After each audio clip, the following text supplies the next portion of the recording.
Danes smo že plesali, v naslednjih minutah pa bomo tudi peli. Nič se bat, ne bom jaz prijela za mikrofon, ampak naš gost, kantavtor Gorazd Lampe, ki smo ga že predstavili v prvi uri.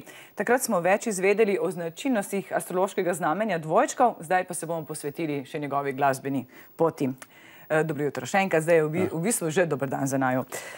No, Gorazd, na radijskih valovih slišimo vašo zadnjo skladbo Travnik in drevo, ki ste jo posneli tudi širšo zasedbo glasbenikov. Kaj to pomeni? Je to vaša nova pot?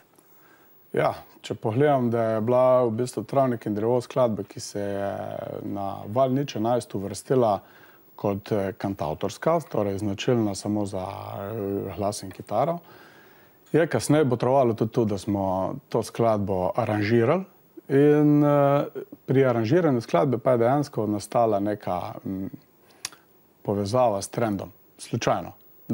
Pa čeprav smo banjo uporabljali že prej, se je tukaj izkazal kot zelo in je zato skladba kar v toku s časom, zato so radi tako lepo sprejeli in jo kar vrtijo.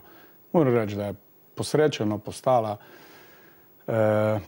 nastala in zadali smo si tudi nekako, da bi ta stil gojili naprej. Zdaj pa ali bomo šli v to, ali še ne? Pa bomo pa videli s časom. Načrtujete že, ja, ne? Recimo. No, vi ste napisali tako tekst kot tudi glasbo. Kaj je običajno prej? Glasba ali tekst? Zdaj, če pogledam, ta primer je bila sigurno prej besedilo. Besedilo sem imel polovica besedila napisana že pred, mislim, da 10 leti. In sem med prebiranjem tega besedila dobil nekaj istočnic, ki sem jih enostavno samo speljal naprej. Enostavno, kot da bi v tistem obdobju nekaj napisal, kar bom živel danes, ampak nisem še vsega znal povedati, kaj bo naprej. In potem sem to enostavno prebral in enostavno dopisal naprej skladbo. Ker pa sem imel glasbo že nekako na zalogi, sem to samo enostavno proval, če gre skupaj. Pa je dovolj recimo za vas samo kitara, da nastane pesem, ali morajo biti še kakšne druge okoliščine? Ne, dovolj je kitara. Včasih niti kitara, se mi zavrti glasbe že tako, ampak dobro, kitara je zmer znana, tako da v bistvu harmonija nastane na kitari ali pa, Pa imate recimo kantavtorji dovolj priložnosti, da se predstavite pri nas? Se je težko obdržati na naši glasbeni sceni? Ja, mislim, da teh priložnosti, zdaj, Canfest in te stvari, jih je kar nekaj. Zdaj, če bi hotel fino kandidirati in to se uvrščati, mislim, da bi lahko dobil te priložnosti. Res je, da med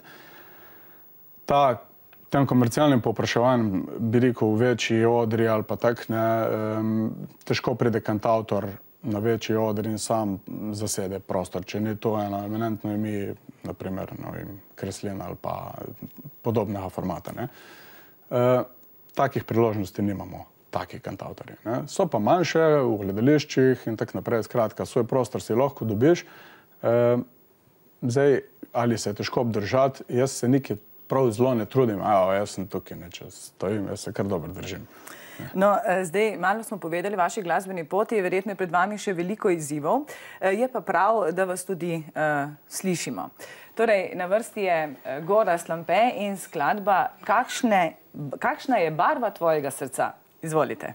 Evo, pol boš pa ti povedala.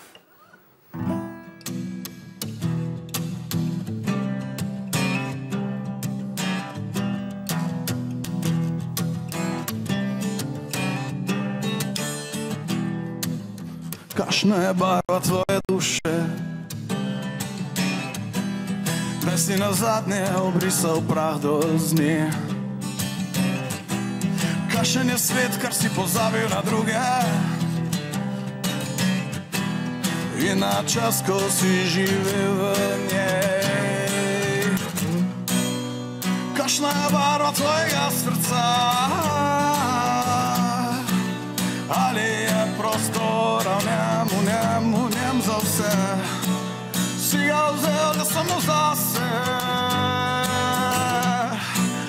Ali bom kdaj tudi jaz zaživel v njem?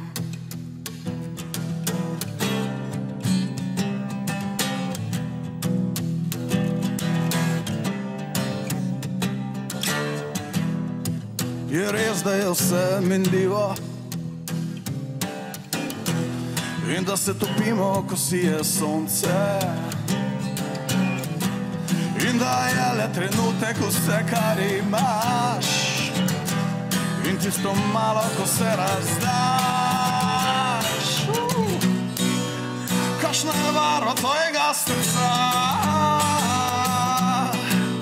Ali je prostora v njem za vse? Si ga vzel le samo zase? Ali bom kdaj tudi jaz zaživel v njem?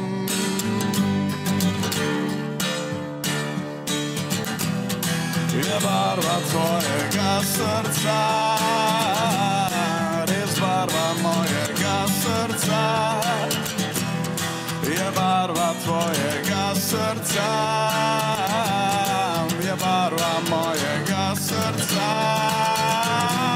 je barva tvojega srca,